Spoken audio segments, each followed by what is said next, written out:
ರಾಜಕೀಯದಲ್ಲಿ ಧರ್ಮಸ್ಥಳದ ವಿಚಾರ ಬಹುದೊಡ್ಡ ಮಟ್ಟಿಗೆ ಚರ್ಚೆ ಆಗ್ತಾ ಇದೆ. ಅದರಲ್ಲೂ ಇವತ್ತು ಬಿಜೆಪಿಯ ನಾಯಕ ಜನಾರ್ದನ್ ರೆಡ್ಡಿ ಅವರು ಒಂದು ದೊಡ್ಡ ಬಾಂಬ್ ಅನ್ನು ಸಿಡಿಸಿದ್ದಾರೆ. ಈಗಾಗಲೇ ಬಿಜೆಪಿ ನಾಯಕರು ಇದರ ಹಿಂದೆ ಒಂದು ದೊಡ್ಡ ಷಡ್ಯಂತ್ರ ಇದೆ. ಕೇವಲ ಕರ್ನಾಟಕ ಅಷ್ಟೇ ಅಲ್ಲ, ಕರ್ನಾಟಕದ ಹೊರತಾಗಿ ಇತರೆ ರಾಜ್ಯದಲ್ಲೂ ಕೂಡ ಈ ಒಂದು ಧರ್ಮಸ್ಥಳಕ್ಕೆ ಅಪಪ್ರಚಾರ ಮಾಡಿ ಅದರ ಜೊತೆಗೆ ಧರ್ಮಸ್ಥಳದ ಖ್ಯಾತಿಯನ್ನು, ಧರ್ಮಸ್ಥಳವನ್ನು ಟಾರ್ನಿಷ್ ಮಾಡೋದಕ್ಕೆ, ಅಂದರೆ ಕಳಂಕ ತರೋದಕ್ಕೆ ಸಾಕಷ್ಟು ಪ್ಲಾನ್ ಮಾಡಲಾಗ್ತಿದೆ ಅಂತ ಇವತ್ತು ಜನಾರ್ದನ್ ರೆಡ್ಡಿ ಅವರು ಒಂದು ಹೆಜ್ಜೆ ಮುಂದೆ ಹೋಗಿ ನೇರವಾಗಿ ಕಾಂಗ್ರೆಸ್ನ ತಮಿಳುನಾಡಲ್ಲಿರುವಂಥ ಸಂಸದ ಸಸಿಕಾಂತ್ ಸೆಂಥಿಲ್ ವಿರುದ್ಧ ಆರೋಪ ಮಾಡಿದ್ದಾರೆ. ಧರ್ಮಸ್ಥಳದ ವಿಚಾರದ ಮಾಸ್ಟರ್ ಮೈಂಡ್ ಸಸಿಕಾಂತ್ ಸೆಂಥಿಲ್ ಅನ್ನುವಂಥ ಗಂಭೀರವಾದಂಥ ಆರೋಪವನ್ನು ಮಾಡಿದ್ದಾರೆ. ಈ ಒಂದು ವಿಚಾರ ಈಗ ರಾಜಕೀಯದಲ್ಲಿ ಬಹುದೊಡ್ಡ ಮಟ್ಟಿಗೆ ಚರ್ಚೆ ಆಗ್ತಾ ಇದೆ.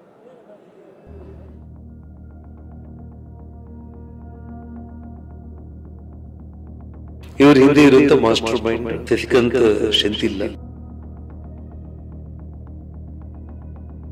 ಈ ಮುಸುಕುದಾರಿ ಎಲ್ಲಿಂದ ಬಂದ?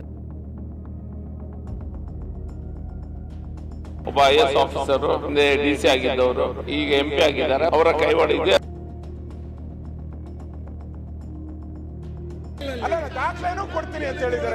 ನಿನ್ನೆ ಸದನದಲ್ಲಿ ಧರ್ಮಸ್ಥಳದ ಸಮರ, ಇವತ್ತ ಹೊರಗೆ ನಾಯಕರ ವಾಗ್ಪ್ರಹಾರ.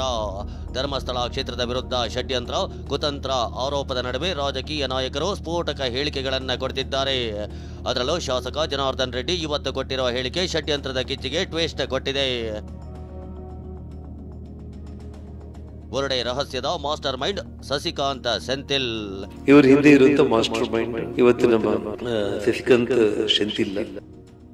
ಬುರುಡೆ ಕೊಟ್ಟು ಕಳಿಸಿದ್ದೆ ತಮಿಳುನಾಡಿನ ಕಾಂಗ್ರೆಸ್ ಸಂಸದ. ತಮಿಳುನಾಡಿಂದಾನೇ ಅವನು ಬಂದು ಈ ರೀತಿ ಹೇಳಿಕೆ ಕೊಟ್ಟಿರುವಂತದ್ದು. ಧರ್ಮಸ್ಥಳ ಕೇಸ್ಗೆ ಬಿಗ್ ಟ್ವಿಸ್ಟ್ ಕೊಟ್ಟ ಶಾಸಕ ಜನಾರ್ದನ್ ರೆಡ್ಡಿ.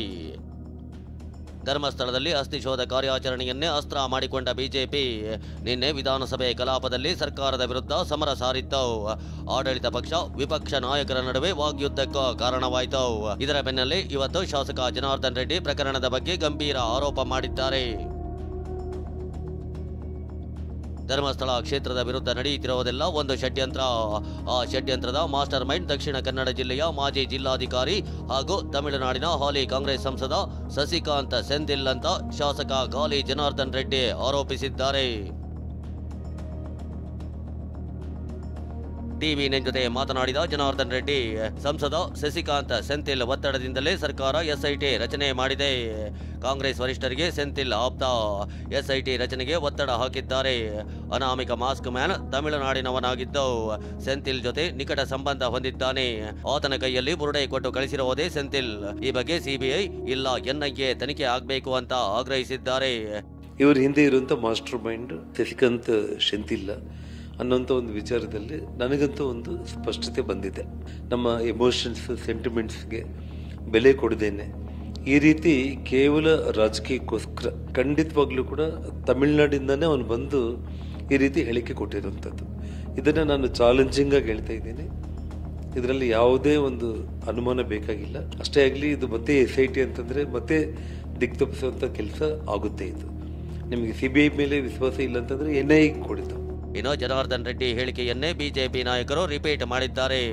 ಪರಿಷತ್ ಬಿಜೆಪಿ ಸದಸ್ಯ CT ರವಿ, ಷಡ್ಯಂತ್ರದ ಹಿಂದೆ ಹಲವು ಗಜ್ನಿಗಳಿದ್ದಾರೆ. ಷಡ್ಯಂತ್ರದ ವ್ಯಾಪ್ತಿ ರಾಜ್ಯದ ಗಡಿ, ದೇಶದ ಗಡಿ ದಾಟಿರಬಹುದು ಅಂತ ಅನುಮಾನ ವ್ಯಕ್ತಪಡಿಸಿದ್ದಾರೆ. ಶಾಸಕ ಹರೀಶ್ ಪೂಂಜಾ ಷಡ್ಯಂತ್ರದ ಹಿಂದೆ ಯಾರಿದ್ದಾರೆ ಬಯಲಾಗಬೇಕು ಅಂತ ಆಗ್ರಹಿಸಿದ್ರೆ, ಶಾಸಕ ಭರತ್ ಶೆಟ್ಟಿ ಕೂಡ ತನಿಖೆಗೆ ಒತ್ತಾಯಿಸಿದ್ದಾರೆ. ಷಡ್ಯಂತ್ರ ಇರಲೇಬೇಕಲ್ಲ. ಆ ಷಡ್ಯಂತ್ರದ ವ್ಯಾಪ್ತಿ ರಾಜ್ಯದ ಗಡಿಯನ್ನು ದಾಟಿರಬಹುದು, ದೇಶದ ಗಡಿಯನ್ನು ದಾಟಿರಬಹುದು. ಷಡ್ಯಂತ್ರದ ಹಿಂದೆ ಯಾರ್ಯಾರು ಇದ್ದಾರೆ ಅನ್ನುವಂಥದ್ದನ್ನು ಅನೇಕ ಜನ ಹುಡುಕ್ತಾ ಇರಬಹುದು. DK ಶಿವಕುಮಾರ್ ಹತ್ರ ನಾನು ವಿನಂತಿ ಮಾಡ್ತೇನೆ, ಈ ವರದಿಯನ್ನು ಸಮಾಜದ ಮುಂದಿಡಬೇಕಾದ್ರೆ ಷಡ್ಯಂತ್ರ ಮಾಡಿದವರು ಯಾರು ಎನ್ನುವಂಥದ್ದನ್ನು ಸಹ ಸಮಾಜದ ಮುಂದಿಡಬೇಕು ಎನ್ನುವಂಥ ವಿನಂತಿಯನ್ನು DK ಶಿವಕುಮಾರ್ ಅವರಿಗೆ ಮಾಡ್ತಾರೆ. ಒಬ್ಬ IAS ಆಫೀಸರು, ಹಿಂದೆ DC ಆಗಿದ್ದವರು, ಮತ್ತೆ ಈಗ MP ಆಗಿದ್ದಾರೆ. ಅವರ ಕೈವಾಡ ಇದೆ ಅನ್ನೋದನ್ನ ಹೇಳಿದ್ದಾರೆ. ಅದರ ತನಿಖೆ ಸಾಗಬೇಕಾಗಿದೆ. ಇನ್ನು ಜನಾರ್ದನ್ ರೆಡ್ಡಿ ಆರೋಪಕ್ಕೆ ಸಚಿವೆ ಲಕ್ಷ್ಮೀ ಹೆಬ್ಬಾಳ್ಕರ್ ತಿರುಗೇಟು ನೀಡಿದ್ದಾರೆ. ಇವರು ಹಿಂದೆ ಇರುವಂತ ಮಾಸ್ಟರ್ ಮೈಂಡ್ ಇವತ್ತು ನಮ್ಮ ಸಸಿಕಾಂತ್ ಸೆಂಥಿಲ್. ಮೋಸ್ಟ್ಲಿ ಜನಾರ್ದನ್ ರೆಡ್ಡಿ ಅವರು ಬಹಳಷ್ಟು ಅದ್ರ ಬಗ್ಗೆ ಈಗ ಅದೇನು ಅನಾಮಿಕ ಇದನ್ ಮಾಡ್ತಾ ಇದ್ದಾನಲ್ಲ, ಮುಸುಕದಾರಿ ಏನು ಅಗಸ್ತಾ ಇದ್ದಾನಲ್ಲ, ನಾವು ನಮ್ಮ ಉತ್ತರ ಕರ್ನಾಟಕ ಭಾಗದಲ್ಲಿ ಆ ಭಾಷೆ ಇದನ್ ಮಾಡ್ತಾರೆ. ಆ ರೀತಿ ಏನಾದ್ರೂ ಜನಾರ್ದನ್ ರೆಡ್ಡಿ ಅವರು ಕೂಡ ಆ ರೀತಿ ಏನಾದ್ರೂ ಸಂಶೋಧನೆ ಮಾಡ್ತಾ ಇರಬೇಕಂತ ಅನ್ಸುತ್ತೆ. ತಿಮರೋಡಿ ಟೂಲ್ ಕಿಟ್ ಆಗಿದ್ದಾರೆ ಎಂದ CT ರವಿ. ಧರ್ಮಸ್ಥಳ ಪ್ರಕರಣದಲ್ಲಿ ತಿಮರೋಡಿ ಗಿರೀಶ್ರನ್ನ ಟೂಲ್ ಕಿಟ್ ಆಗಿ ಬಳಸಲಾಗ್ತಿದೆ. ದೂರುದಾರನಿಗೆ ಮಂಪರು ಪರೀಕ್ಷೆ ಮಾಡಬೇಕು ಅಂತ ಪರಿಷತ್ ಸದಸ್ಯ ಸಿಟಿ ರವಿ ಆಗ್ರಹಿಸಿದ್ದಾರೆ. ಈತ ಗೃಹ ಸಚಿವ ಪರಮೇಶ್ವರ್ ಹೇಳಿಕೆ ನೀಡಿದ ಮಾತ್ರಕ್ಕೆ ತಿಮರೋಡಿನ ಬಂಧಿಸೋಕೆ ಆಗಲ್ಲ ಎಂದಿದ್ದಾರೆ.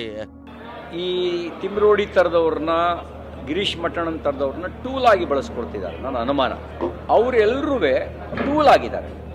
ಇದ್ರ ಹಿಂದ್ಗಡೆ ಬೇರೆನೇ ಫೋರ್ಸ್ ಇದೆ. ನಾವು ಎಲ್ಲೆಲ್ಲಿ ಅಂಥ ಘಟನೆಗಳು ನಡೆಯುತ್ತೆ ಅದು ಬಿಯಾಂಡ್ ಎ ಪಾಯಿಂಟ್. ಅಂದರೆ ಸಾಮಾನ್ಯವಾಗಿ ಯಾರೋ ಒಬ್ರು ಏನೋ ಒಂದು ಮಾತಂದ್ರು ಒಂದು ಅಷ್ಟಕ್ಕೆ ಪೊಲೀಸ್ ಕೇಸ್ ಹಾಕ್ಬಿಟ್ಟು ಅವ್ರನ್ನ ಅರೆಸ್ಟ್ ಮಾಡಕ್ಕೆ ಹೋಗೋದಿಲ್ಲ. ತನಿಖೆಯಿಂದ ಸತ್ಯ ಹೊರಬರುತ್ತೆ ಅಂದ್ರ ವೀರೇಂದ್ರ ಹೆಗ್ಗಡೆ. ಧರ್ಮಸ್ಥಳ ಪ್ರಕರಣಕ್ಕೆ ಸಂಬಂಧಿಸಿದಂತೆ ಧರ್ಮಸ್ಥಳ ಧರ್ಮಾಧಿಕಾರಿ ವೀರೇಂದ್ರ ಹೆಗ್ಗಡೆ ಮೊದಲ ಪ್ರತಿಕ್ರಿಯೆ ನೀಡಿದ್ದಾರೆ. ಧರ್ಮಸ್ಥಳಕ್ಕೆ ಕಳಂಕ ತರಲು ಕೆಲವರು ಯತ್ನಿಸುತ್ತಿದ್ದಾರೆ.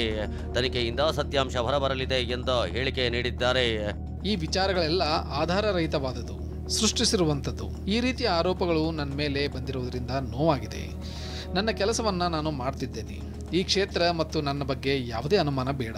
ಅವರು ಯಾವಾಗಲೂ ನನ್ನ ಮೇಲೆ ಈ ರೀತಿಯ ಆರೋಪಗಳನ್ನು ಮಾಡ್ತಿದ್ದಾರೆ. ಅದನ್ನು ಜೀವಂತವಾಗಿಡುವ ಮೂಲಕ ಅವರು ನಮಗೆ ನೋವು ನೀಡ್ತಿದ್ದಾರೆ. ಈ ಆರೋಪಗಳೆಲ್ಲ ಸಂಪೂರ್ಣವಾಗಿ ಆಧಾರರಹಿತವಾದದ್ದು. ನನ್ನ ಪ್ರಕಾರ ಇದು ನಮ್ಮ ವಿರುದ್ಧದ ಹೋರಾಟಕ್ಕೆ ನೈತಿಕವಾದ ಮಾರ್ಗವಲ್ಲ. ಅದೇನೇ ಇರಲಿ, ಧರ್ಮಸ್ಥಳದ ಹಿಂದೆ ಷಡ್ಯಂತ್ರ ಇದೆ ಎಂಬ ಆರೋಪಗಳು ಕೇಳಿ ಬರ್ತಾನೆ ಇವೆ. ಇದೀಗ ಜನಾರ್ದನ್ ರೆಡ್ಡಿ ಧರ್ಮಸ್ಥಳ ಕೇಸ್ಗೆ ಹೊಸ ಹಾಗೂ ದೊಡ್ಡ ತಿರುವು ಕೊಟ್ಟಿದ್ದಾರೆ. ಅಸಲಿ ಸತ್ಯ ಏನು ಅನ್ನೋದು ತನಿಖೆಯಿಂದಷ್ಟೇ ಹೊರಬರಬೇಕಿದೆ. Bureau report, TV9.